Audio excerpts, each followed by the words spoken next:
After my husband's funeral, I came home to his brother and his ex-wife dragging in suitcases, flashing a forged will. The house and $2 million are ours now, she spat. I didn't argue. I smiled. They thought they won, but they had no idea what was already in motion.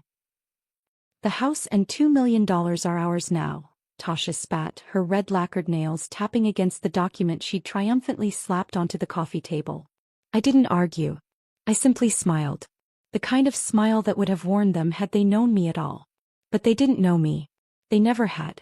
3 hours after we lowered my husband into the ground, I stood in my own living room watching James's brother Victor and his ex-wife drag suitcases across my hardwood floors. The audacity shouldn't have surprised me.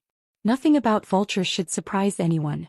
The funeral had been a performance worthy of Broadway. Victor, dressed in an impeccably tailored black suit that James had actually paid for last Christmas, had wept on cue. His shoulders heaved dramatically whenever someone important approached.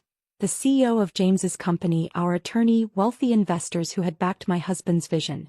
I watched from behind my veil as Victor clutched their hands, voice breaking with fabricated grief while his eyes remained calculating, cold. Tasha had kept to the periphery, a shadow in designer black, her presence raising eyebrows among those who remembered the vicious divorce 6 years ago. She'd strategically positioned herself beneath a large oak tree, seemingly respectful in her distance but close enough to document who attended, who mattered, who controlled what pieces of James's legacy. When she thought no one was looking, I caught her checking her watch 3 times during the eulogy. We've already moved some things to make space, Victor announced, interrupting my thoughts as he casually moved a framed photo of James and me in Santorini from the mantel, replacing it with some hideous crystal sculpture Tasha had produced from her luggage. You'll want to pack quickly. Our movers arrive tomorrow morning. Tomorrow, I echoed, my voice impressively steady despite the rage building behind my ribcage. That's rather efficient. No point dragging this out, Tasha replied, already inspecting the kitchen cabinets. Is this real Wedgwood? I always told James he had surprisingly good taste for someone so focused on code and computers. I watched her fingers stroke the china James's grandmother had left him, pieces I had carefully unpacked and arranged when we first moved in. Pieces that held memories of anniversary dinners and quiet Sunday breakfasts. May I see the will? I asked, extending my hand with practiced calm. Victor exchanged a quick glance with Tasha before retrieving the document from the coffee table.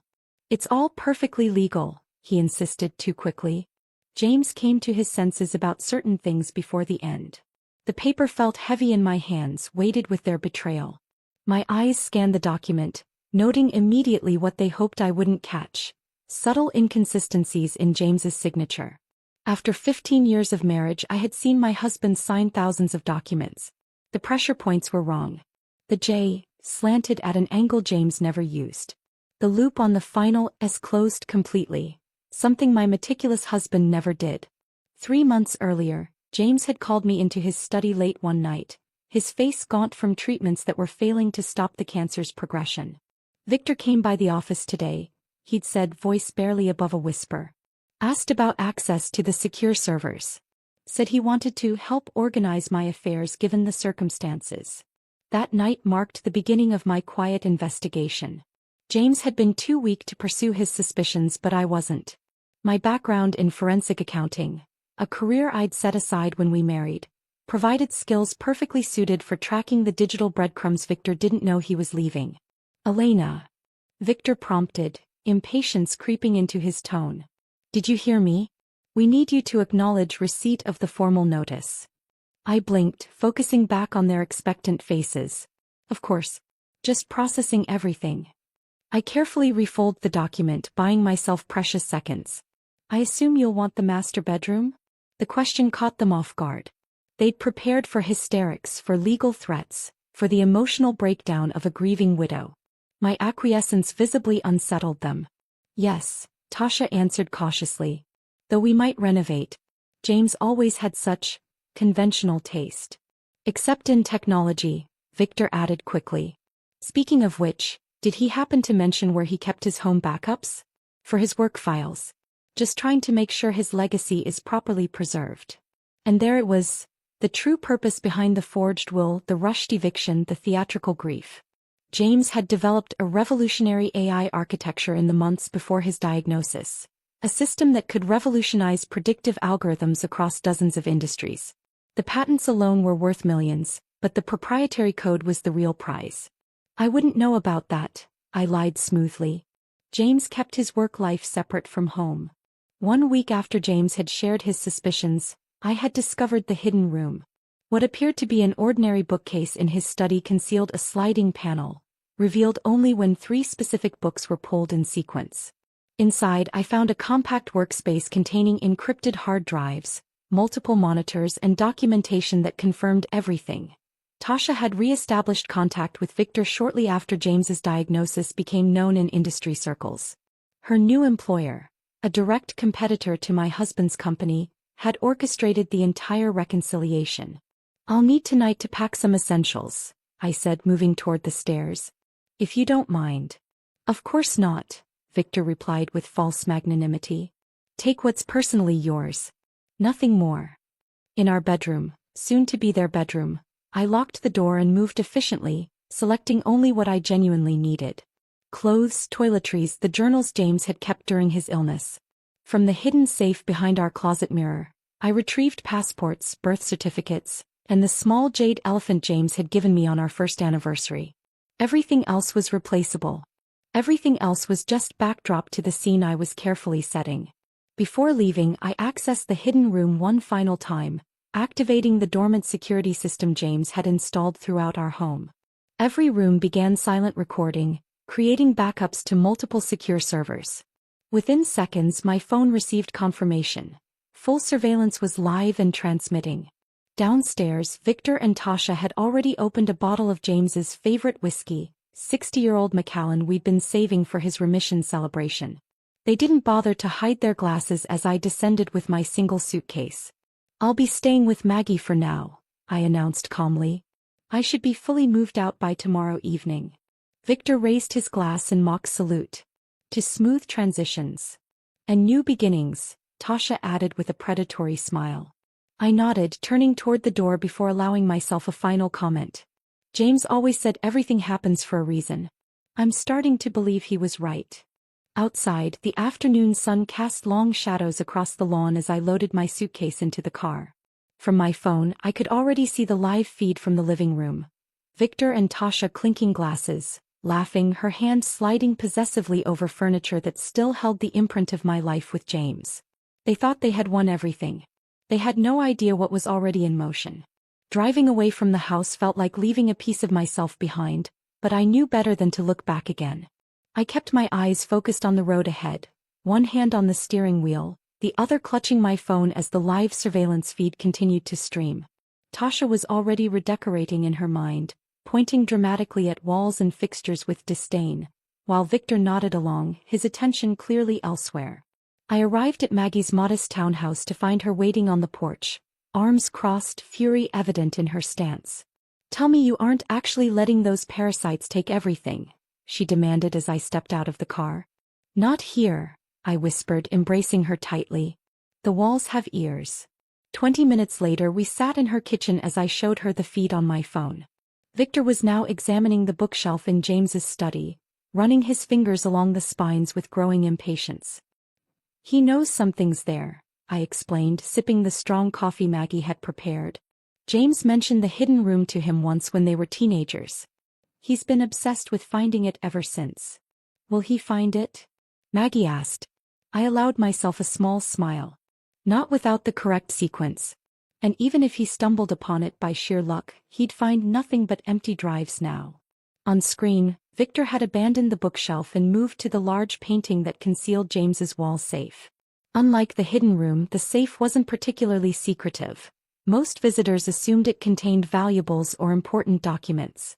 Victor spun the dial with practiced precision. Clearly, he'd watched James open it before. "He knows the combination," Maggie noted with alarm. "James changed it 3 months ago," I replied calmly. "But I changed it again last week to the one code Victor would eventually try, James's birthday." The moment arrived faster than I anticipated. After several frustrated attempts, Victor's face brightened as the safe door swung open. His expression quickly soured as he reached inside to find only a single flash drive nestled in the otherwise empty compartment. He held it up triumphantly for Tasha, who had appeared in the doorway. "Is that it?" she asked, disappointment evident in her voice. "Where are the certificates? The backup drives? The prototype specifications?" "This has to be it," Victor insisted, pocketing the drive. "Let's check his laptop." I switched camera views on my phone, following them to the master bedroom where James's personal laptop remained on his desk. Victor connected the flash drive, fingers tapping impatiently as he waited for it to load. "What's on it?" Maggie whispered. "Nothing they can use," I replied. "But everything we need." The screen showed Victor's growing frustration as windows of encrypted code filled the monitor, each attempt to access files meeting security protocols that triggered additional encryption layers. What he didn't realize was that each failed attempt was simultaneously documented and transmitted to a secure server, building evidence of their intentions. "I need to go," I said, standing abruptly. "There's something I need to check on." Maggie frowned. "You're not staying here?" "That's what they expect," I explained, gathering my suitcase. But James prepared for this possibility long before he got sick. "There's an apartment in Westview Towers purchased through one of his shell companies. They can't trace it to either of us." The apartment was small but perfectly equipped. A minimalist space with state-of-the-art security and enhanced internet connectivity. The living room wall displayed 6 large monitors showing different areas of our home. I settled at the desk, connecting my laptop to expand my surveillance capabilities. By evening, Victor and Tasha's exploration had turned frantic. The camera in the master bathroom captured Tasha attempting to pry open floor tiles, convinced James had hidden valuables beneath them. In the basement, Victor repeatedly tried different code combinations on the server room door, growing increasingly agitated with each failure. "Access denied," the security system announced in its artificial voice, a feature James had disabled years ago that I'd reactivated remotely. Victor kicked the door in frustration, leaving a dent that only triggered another security alert. The most satisfying moment came shortly after midnight when Tasha attempted to leave for cigarettes. The garage door opened obligingly as she backed her luxury SUV toward it, then abruptly closed when her vehicle was halfway through. After 3 identical attempts, she abandoned the garage entirely, opting for the front door, which mysteriously locked behind her, leaving her key ineffective upon return. Victor had to let her in, their heated whispers about faulty wiring and old house problems, bringing me unexpected comfort as I prepared for bed in my sparse new accommodation. Morning brought the first real crack in their alliance. Victor's phone call to James's bank revealed the harsh truth I'd been anticipating. The accounts mentioned in the forged will contained barely $84,000 combined, not the millions they'd expected. "This is impossible," Victor shouted, pacing the kitchen while Tasha sat stone-faced at the island. "James was worth at least $8 million. The company valuation alone." "Maybe he moved it," Tasha suggested, her calm demeanor barely masking her panic. "Offshore accounts. Trust funds. There has to be an explanation." "Or we've been played," Victor growled, slamming his fist on the counter. "What if Elena knew about this? What if she's been pretending to be clueless this whole time?" I smiled at the monitor, simultaneously typing an anonymous email to James's bank flagging suspicious activities on his accounts. The security department would investigate any unusual access attempts, like Victor's call this morning using James's personal information. My next task involved activating Phase 1 of James's home automation system, a sophisticated network he'd installed primarily for convenience but that could be repurposed for my needs. Lights began behaving erratically throughout the house, dimming during important conversations, brightening suddenly when either of them mentioned anything related to James's work. The climate control system required more delicate manipulation, subtle temperature changes making the master bedroom uncomfortably warm while keeping the study unusually cold. Small discomforts designed to fray nerves already stretched thin by disappointment. By afternoon, the first serious argument erupted in the living room. Tasha accused Victor of misleading her about James's assets, while Victor suggested she'd been working her own angle all along. "I gave up a perfectly good position at Meridian Systems for this," she hissed, gesturing around the house. "I can't go back now, they know exactly why I left." "That's your problem," Victor retorted. I told you what I knew based on financial statements from last year. Something's changed. Someone moved the money. We need to find that hidden office, Tasha insisted. You said it exists. Somewhere in this house is everything we need. The prototype alone would be worth millions to the right buyer. Their candid admission of intentions recorded perfectly for later use. I leaned back in my chair, allowing myself a moment of grim satisfaction. James had always said the best revenge required patience, intelligence, and allowing your enemies to destroy themselves. From my vantage point in the apartment no one knew existed, I watched the house slowly turn against them, becoming as much my ally in this chess game as James himself had been in planning it. They had no idea what they couldn't see, but they would. Soon enough they would see everything. 3 days into their occupation, Victor made his first serious attempt to access James's private study. The main study was accessible to anyone, of course. The room where James entertained colleagues and conducted video conferences. But the inner sanctum, the space where my husband had done his most innovative work, remained hidden despite their increasingly desperate search. I watched Victor on my monitors, methodically tapping the wooden panels along the east wall of the study. James had mentioned once, after too many glasses of wine at a family gathering years ago, that he kept his most valuable work behind the walls. Victor had clearly remembered and was determined to find the entrance. What he didn't know was that James had installed pressure sensors throughout the paneling. Certain patterns of taps would trigger different security responses. Random tapping would do nothing, but a specific rhythm, one Victor was inadvertently creating as he worked his way along the wall, would activate what James had playfully called the timeout room. Come on, Victor muttered, his frustration evident as he pressed harder against the wooden panels. It has to be. The click was barely audible through my speakers, but Victor's triumphant expression told me he'd heard it. The panels slid sideways, revealing a small anteroom, not the main hidden office, but a security checkpoint James had designed specifically for uninvited guests. Victor stepped inside eagerly, the motion sensors tracking his movement. 3 seconds later, the panels slid shut behind him with a definitive thunk. What the? Victor spun around, pushing against the now sealed entrance. Tasha, he called, banging on the wall. Tasha. But Tasha was 2 floors away, trying different combinations on our bedroom safe, completely unaware of Victor's predicament. The anteroom was soundproofed, another of James's precautions. Victor pulled out his phone, his face falling as he registered the absence of signal. He paced the small space, examining the featureless walls for any control panel or emergency release. Finding none, he eventually sat on the single chair in the center of the room, defeated.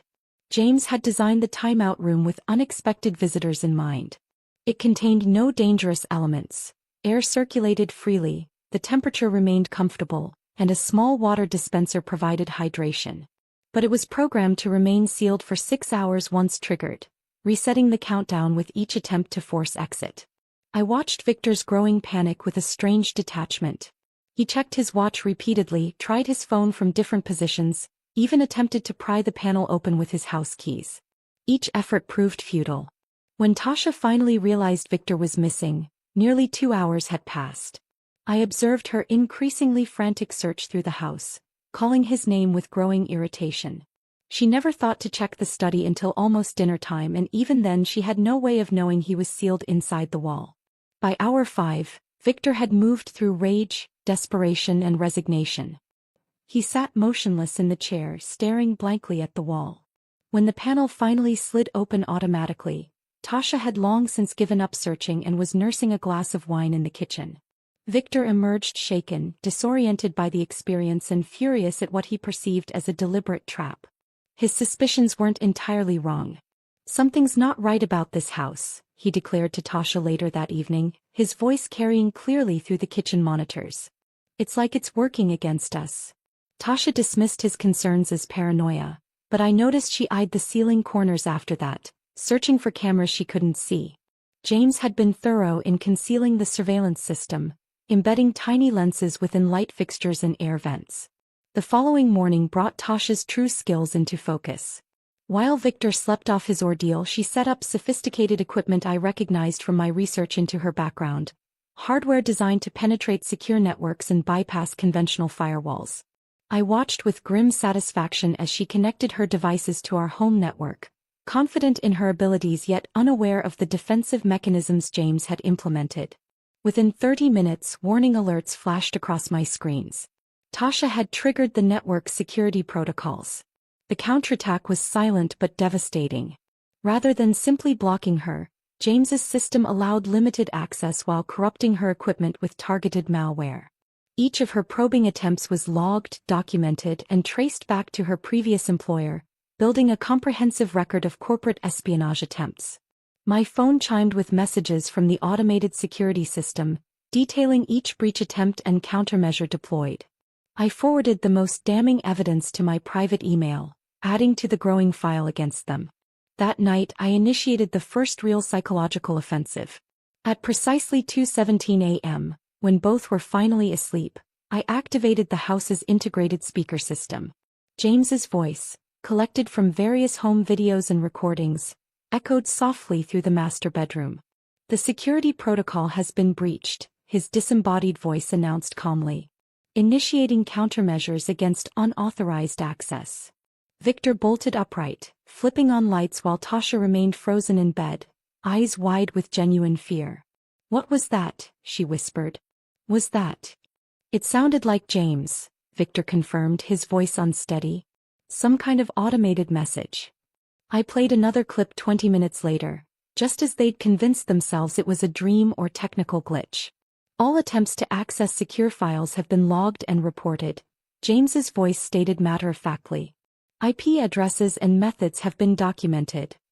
Their relationship deteriorated rapidly after that night. Breakfast the next morning devolved into accusations, with Tasha questioning Victor's competence and Victor insinuating that Tasha's technical expertise must be exaggerated if she couldn't even access basic files. "You said this would be simple," she hissed, slamming her coffee mug down.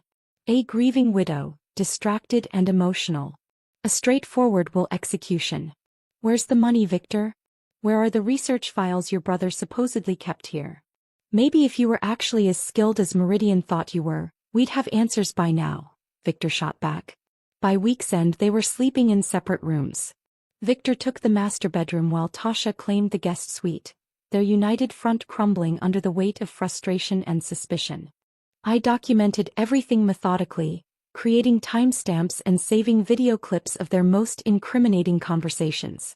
When they attempted to forge my signature on additional bank documents, amateurishly on the dining room table in full view of a hidden camera, I forwarded the footage to Michael Kane, a private investigator who had been my colleague before I left the accounting firm. "This is better than I expected," Michael commented during our secure video call. "They're doing all the work for us." "They're getting desperate," I replied, watching Victor pace the living room on my secondary monitor. "The house is becoming their prison." Michael's laugh carried a predatory edge. "A prison of their own making. Your husband was a genius." "Yes," I agreed, fingering the jade elephant pendant I hadn't removed since James gave it to me. "He knew them better than they knew themselves." The house that knew too much was slowly revealing their secrets, one surveillance clip at a time. The 10th day brought a breakthrough, at least Victor thought so. While ransacking James's closet for the 3rd time, he discovered a hidden compartment beneath the false bottom of an old humidor. His triumphant shout echoed through the surveillance system as he held up a sleek external hard drive, its metallic surface gleaming under the bedroom lights. "Tasha, get in here," he called, already connecting it to his laptop. "I found something." I leaned forward in my chair, anticipation tightening my chest. The drive had been James's idea, a honeypot designed to lure exactly this type of intrusion. I'd planted it 3 days before the funeral, sliding it into the hiding spot I knew Victor would eventually discover. Tasha appeared in the doorway, her initial excitement fading to caution. "Wait," she said, reaching toward the laptop. "We should scan it first. It could be." "It's fine," Victor dismissed, already clicking through folders labeled with promising titles. "Investor representatives, patent face." The tracking software installed silently in the background, designed to remain undetectable by standard security programs. Within seconds, it began transmitting data from Victor's laptop to my secure server. His contacts, emails, text messages, browsing history, and most importantly his communications with Tasha's employer Axiom Technologies, James's chief competitor. "These are encrypted," Victor growled, clicking frantically through files that appeared complete but remained inaccessible. Maybe your technical expertise might actually be useful now. Tasha's expression soured, but she took his place at the laptop, fingers flying across the keyboard with practiced efficiency. These are sophisticated encryption protocols, she muttered. But I might be able to. She worked for hours while Victor paced behind her. By evening, her frustration was palpable. I need specialized equipment, she finally admitted. This isn't something I can crack with basic tools. Then call your people, Victor snapped. That's why they sent you, isn't it? To get exactly this kind of information. The slip confirmed what I already suspected. Victor knew about Tasha's connection to Axiom. He wasn't just her unwitting accomplice. He was an active participant in the corporate espionage. Later that night, while Victor slept, Tasha made the call I'd been waiting for. She moved to the garden patio, clearly believing she was beyond the house's surveillance range. He was wrong. It's me, she said quietly, her back to the hidden camera in the porch light. Yes, I'm still here. No, it's not going as planned. He paused, listening to someone on the other end. The widow moved out immediately, too quickly. Like she knew what was coming. Another pause. We found a hard drive, but it's encrypted beyond anything I can handle remotely. No, I can't remove it from the premises. There's some kind of tracking protocol embedded in the house systems. She glanced nervously over her shoulder. Something's not right about this place. The security is. It's like it's adaptive. The voice on the other end must have expressed displeasure, because Tasha's posture stiffened defensively. I'm doing everything I can. Victor is becoming unstable, paranoid. He thinks the house is watching us. She lowered her voice further. I need extraction. This mission is compromised. When she returned inside, I triggered the next phase of escalation. The house's security system activated without warning. Lights flashing, alarms blaring, every door and window in the south wing locking simultaneously. Tasha froze in the hallway, terror evident on her face as automated announcements echoed through the house. Security breach detected. Containment protocols engaged. Victor emerged from the bedroom wild-eyed and disheveled. What did you do? He shouted at Tasha over the alarms. Nothing. I was just outside getting some air. The system deactivated as abruptly as it had started, leaving them shaken in the sudden silence. Neither slept for the remainder of the night. The following morning, Victor announced his plan to generate cash by selling some of James's art collection. Specifically, 3 abstract paintings in the dining room that James had purchased as investments. These are worth at least $500,000 each, he told Tasha confidently. I've already contacted a buyer who doesn't ask questions. I watched him carefully remove the first painting, a large Rothko-inspired piece that James had particularly loved. Victor wrapped it carefully in blankets, oblivious to the fact that he was handling a replica. James and I had moved the originals to secure storage 2 months earlier, replacing them with sophisticated reproductions that would fool anyone but a professional appraiser. Victor's buyer arrived that afternoon, a nervous man in an ill-fitting suit who examined the painting with a loupe and ultraviolet light. His frown deepened with each test. This is a reproduction, he finally announced. A good one, but definitely not authentic. That's impossible, Victor insisted, unwrapping the second painting. My brother collected originals. He authenticated them himself. The buyer examined all 3 with the same result. Someone switched them, he concluded, packing his tools. Happens more often than you'd think. Rich guy dies, staff gets ideas. He shrugged apologetically. I can't make an offer on reproductions no matter how good they are. After he left, Victor's rage was spectacular. He tore through the house, checking every painting and valuable object, finding similar substitutions throughout. The Ming Dynasty vase in the foyer? Replica. The signed first edition books in the library? Clever forgeries with photocopied signatures. She did this, he seethed, pacing the living room while Tasha watched warily from the doorway. Elena knew we were coming. She prepared for this. How could she have known? Tasha asked carefully. Victor spun toward her, suspicion dawning in his eyes. Unless someone told her. Unless someone warned her about our plan. The accusation hung in the air between them. Don't be ridiculous, Tasha scoffed, but her eyes darted toward the stairs. toward her packed suitcase I had observed her preparing earlier. That night the house turned hostile in earnest. The temperature in Victor's bedroom rose to nearly 90 degrees while Tasha's plummeted to a frigid 55. The water pipes groaned ominously whenever either of them tried to shower. Lights flickered during conversations but stabilized when they fell silent. By morning, Tasha had made her decision. I watched her methodically collect her equipment, downloading what little data she had managed to extract from the household systems onto a portable drive. She placed a brief call to a burner phone, requesting extraction in coded language that my surveillance system flagged and decoded instantly. She waited until Victor left for a meeting with the attorney, another dead end I had arranged, before wheeling her suitcase to the front door. But I had anticipated this moment. As she reached for the handle, I activated the estate's complete lockdown protocol from my remote station. Metal shutters slid silently over every window. Reinforced bolts engaged in every external door. The house transformed from passive observer to active prison in less than 30 seconds. Tasha's confusion turned to panic as she tried door after door, finding each one immovable. She ran to the garage, hitting the emergency release for the main door, only to discover that it too had been overridden. She was still frantically searching for an exit when Victor's car pulled into the driveway. Through the security camera, I watched him stare in confusion at the house's transformed exterior.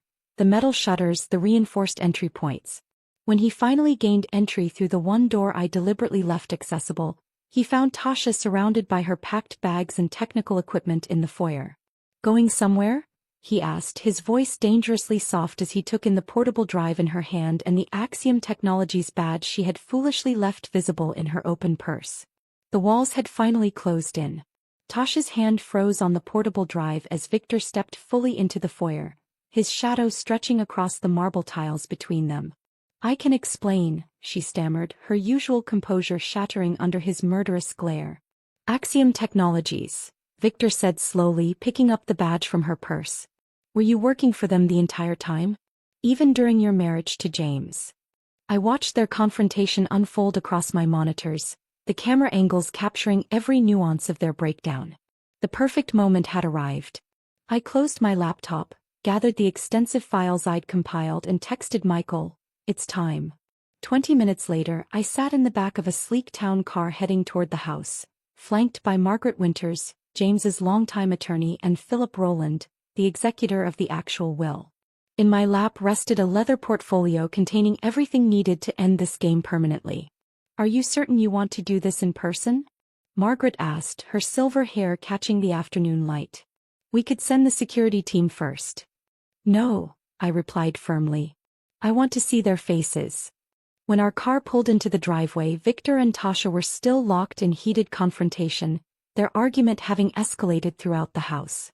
The security cameras showed them in the kitchen now, Victor backing Tasha against the refrigerator, her technical equipment scattered across the counter between them.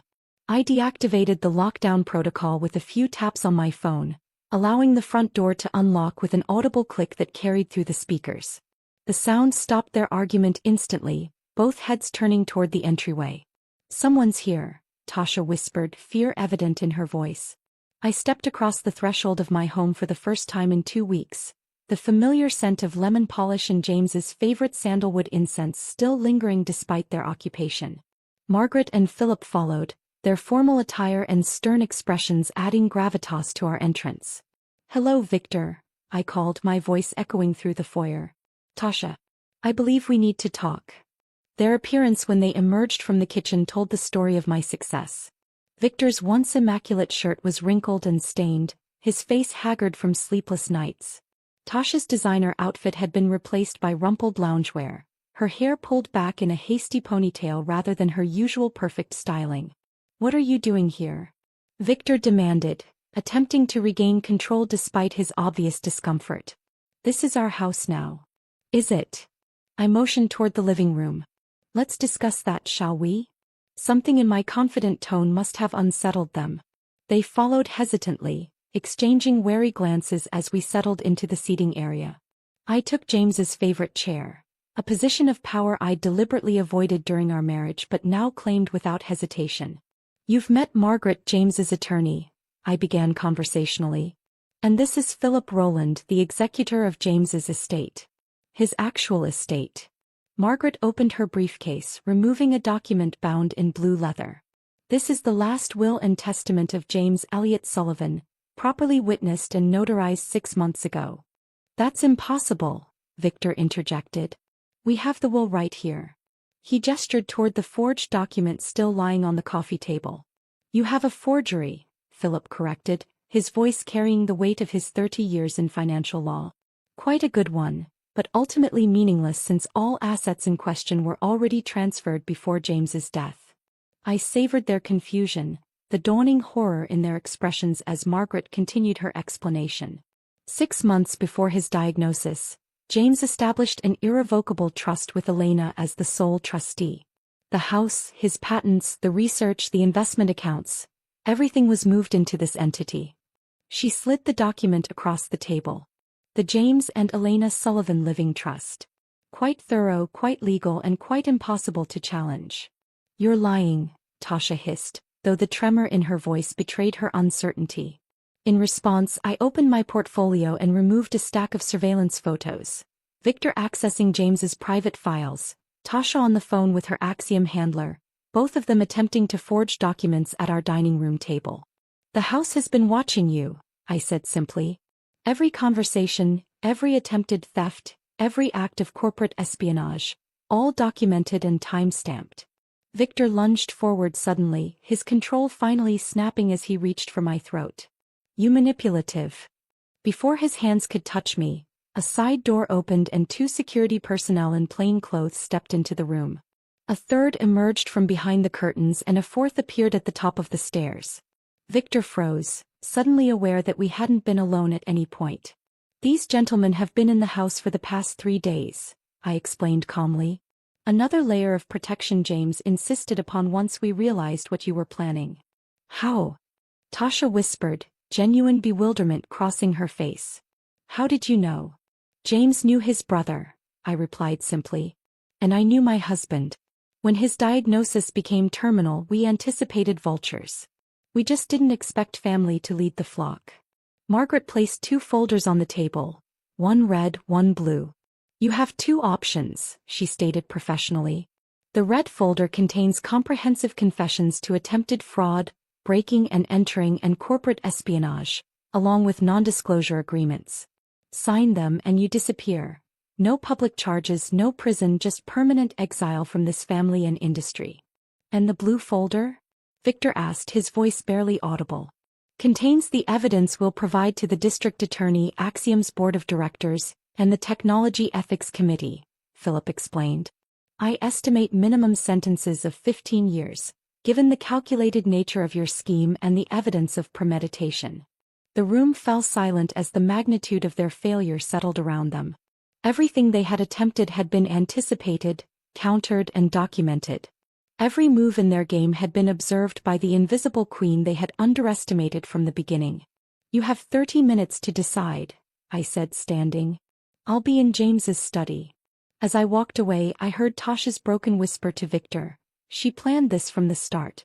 We never had a chance. In the privacy of the study, I finally allowed myself to grieve, not just for James, but for the family he had wanted to believe in despite evidence to the contrary. For the brother who had envied rather than loved him. For the legacy that had attracted predators instead of protectors. When Margaret knocked softly 28 minutes later, I had composed myself again.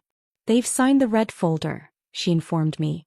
The security team is escorting them to separate vehicles. I nodded, relief washing through me. And the house.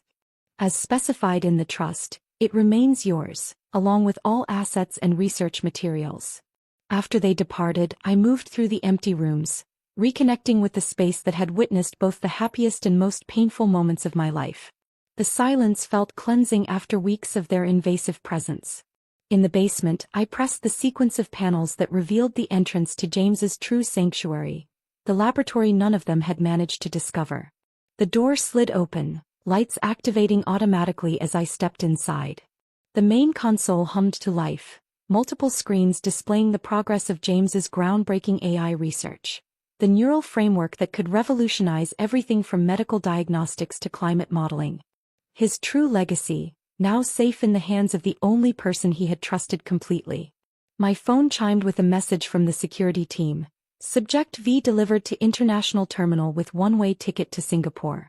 Subject T en route to private airfield for chartered departure to Berlin. Both escorts confirm compliance with non-return agreements. I set the phone down and turned to the main keyboard, entering the access code James had created for me. The system responded immediately. Welcome, Elena. Project continuity awaiting your command. James had always said that chess wasn't about capturing the king. It was about controlling the board so completely that checkmate became inevitable long before the final move. He would have appreciated the elegance of this victory, achieved not through confrontation but through patience, intelligence, and the power of being perpetually underestimated. The queen had taken the board exactly as we had planned. If this story of sweet revenge kept you hooked, hit that like button now. I loved when Elena watched Victor panic in that locked room for 6 hours. What was your favorite part? Tell me in the comments below. Want more stories where the smart, quiet person wins in the end? Subscribe and turn on notifications so you don't miss out. Remember, sometimes the person others underestimate is the most dangerous one in the room.